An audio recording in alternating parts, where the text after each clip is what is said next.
Thanks for visiting the patient and the weather today. I'm meteorologist Al Peterlin. I'd like to talk about the weather health stress for February 25th, 2026. We do keep additional graphics available at tpatw.com.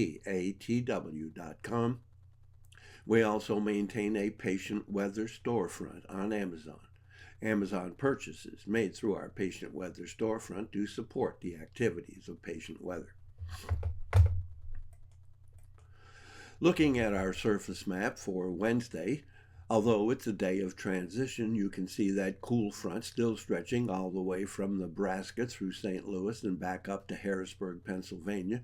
Lots of unsettled weather across the Central Plains into the Tennessee Valley. A little bit of snow here in the southern lakes, and then still a lot of snow across New England.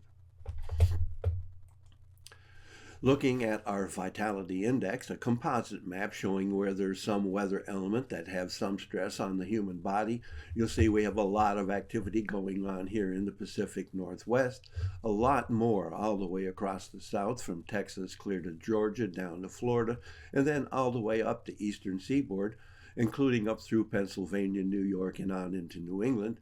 You'll note we also have some activity here centered about the Great Lakes.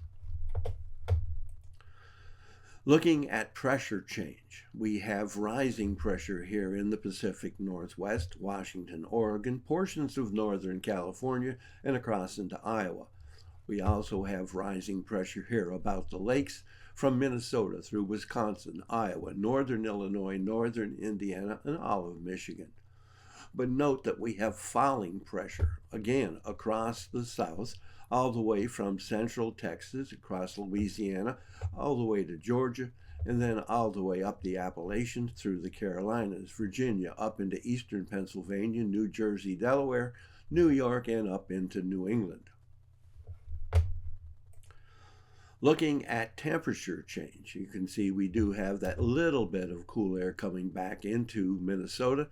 We have a lot of warming going on from Texas across the Gulf and all the way up the Atlantic, including New England. Our dew point temperature change area really reflects that, the same thing. The only difference is we are picking up some moisture here in the Four Corners, and you'll note that we're drying out a bit here in the Pacific Northwest and about the lakes, but lots of moisture across the south and up the east. Looking at the change in oxygen availability, you'll see that we come up with a risk of migraine here across Oregon and most of western Washington, but we're also including portions of Idaho and western Montana in this migraine risk. Unusual, but down here in the Texas and Oklahoma Panhandle, we're picking up a risk of migraine. And then the major risk of migraine will be about the Great Lakes, but really extending from portions of the Eastern Plains, eastern North Dakota, much of South Dakota, almost all of Wisconsin, Iowa, and actually stretching down to pick up that northernmost fringes of Missouri, and then across Wisconsin, northern Illinois, northern Indiana, all of Michigan, but rather significant here across Wisconsin. Looking at the risk of asthma and arthritis, we're back to that low pressure area. We're stretching all the way from southern Texas, all the way across Louisiana, picking up the southernmost fringes of Missouri, and then through the Tennessee Valley, across all of the South, especially concentrated here in Mississippi and Alabama, but picking up all of Florida, all the way up the Appalachians through Virginia into West Virginia, picking up Pennsylvania, and again, New Jersey, and all the way up across New England.